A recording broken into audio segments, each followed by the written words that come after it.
हरे Krishna friends. क्या आप भी ऐसे लोगों को जानते हैं जो जीवन भर दुखी और दर्द से ग्रसित रहते हैं? आइए जानते हैं विदुर नीति के अनुसार वो कौन से 6 लोग होते हैं जो जीवन भर दुख और दर्द पाते हैं। पहला है ईर्ष्या करने वाला। विदुर नीति में विदुर जी कहते हैं कि जो मनुष्य दूसरों की उन्नति देखकर ईर्ष्या करता है वो जीवन भर दुख और दर्द पाते रहता है। दूसरों की उन्नति देखकर जो लोग ईर्ष्याग्रस्त हो जाते हैं ना, अपार संपत्ति के होते हुए भी उन्हें जीवन में खुशी के एक पल के लिए भी बहुत तरसना पड़ता है। कुछ लोग ऐसे सोचते हैं, अरे वो तो बहुत बड़ा आदमी बन गया है, बहुत उन्नति कर रहा है, बहुत इम्प्रूवमेंट कर रहा है, अरे यार मैं तो नहीं कर पा रहा हूँ। यदि मैं कर भी रहा हूँ और मैं उससे बड़ा आदमी भी हूँ तो भी वो कुछ लोगों की आदत होती है, वो कहते हैं अरे दूसरा क्यों कर रहा है, और वो ईर्ष्याग्रस्त रहते हैं। अरे भैया, जिसको जितना भगवान ने दिया है, जितनी प्रोग्रेस दी है, वो उतनी प्रोग्रेस करेगा। भगवान उसी तरीके का माइंडसेट दे देगा उसको, और जिससे जितना उसके भाग्य में लिखा हुआ है वह उसे मिलकर ही रहेगा। जो हमारे भाग्य में लिखा हुआ है वह हमें मिलेगा, और जो दूसरे के भाग्य में लिखा हुआ है वह दूसरों को मिलेगा। इसलिए अपने आप को जलाने से, ईर्ष्या करने से कुछ भी हासिल नहीं होगा, केवल दुखी ही होगा। इसलिए किसी से ईर्ष्या नहीं करनी चाहिए। दूसरा है घृणा करने वाला। महात्मा विदुर कहते हैं कि जो व्यक्ति रंग, रूप, धर्म और जातिगत आधार पर किसी से घृणा करता है वो कभी सुखी नहीं रह पाता है। विदुर जी कहते हैं हर इंसान में ईश्वर का वास होता है। मेरे अंदर भी भगवान है, दूसरे के अंदर भी भगवान है। मेरे अंदर भी ईश्वर है और दूसरे के अंदर भी ईश्वर है।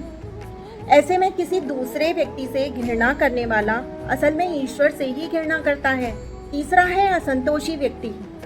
जो व्यक्ति लालची और असंतोषी प्रवृत्ति का होता है उसे दुनिया के सारे सुख मिल जाने के बाद भी संतुष्टि नहीं मिलती है, और ऐसा व्यक्ति हमेशा अधिक और अधिक और अधिक पाने की चाह में दुखी रहने लगता है। इसलिए हमें अपनी मेहनत से जितना मिला है उसी में खुश रहना चाहिए। चौथा है बात बात पर क्रोध करने वाला। विदुर जी कहते हैं कि जरा सी बात पर क्रोधित हो जाने वाला व्यक्ति बहुत ही दुखी और अकेला होता है। याद रखिए, गुस्सा होना, गुस्सा करना और गुस्सा रहना तीनों अलग अलग होते हैं। अब जैसे एक माँ, उसका बच्चा गलत काम कर रहा है, टॉफी खा रहा है अत्यधिक मात्रा में, या फिर पढ़ने नहीं बैठ रहा है, तो माँ का गुस्सा होना जायज़ है। वो गुस्सा तो करेगी लेकिन अपने बच्चे के हित में करेगी, बच्चों को दंड भी देगी, लेकिन अपने बच्चे को सुधारने के मंसूबे से, उसको खराब करने के मंसूबे से नहीं करेगी। उससे ईर्ष्याग्रस्त होकर के क्रोधित नहीं होगी, या फिर अपने आप को जलाएगी नहीं क्रोध में।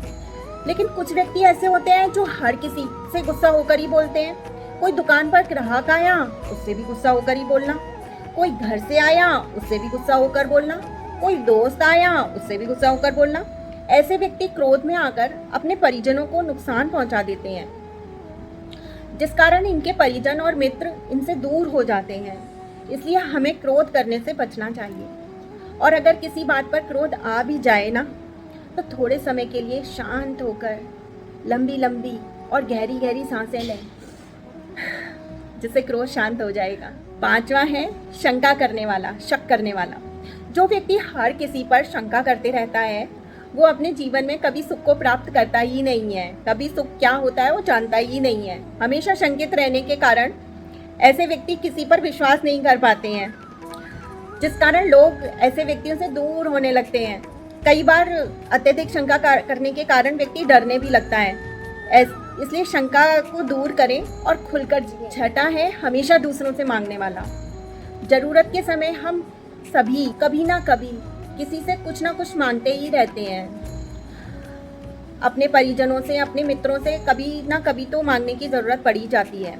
लेकिन जो व्यक्ति हमेशा मांगकर ही अपना जीवन व्यतीत करता है वो कभी सुखी नहीं रह पाता है, क्योंकि उसकी नज़र हमेशा दूसरे की जेब पर ही लगी रहती है। विदुर जी कहते हैं कि हमेशा मांगने वाले व्यक्ति को अपमान का सामना करना पड़ता है, और बिना किसी मेहनत के मिल जाने के कारण ऐसा व्यक्ति आलसी भी हो जाता है। राधे राधे।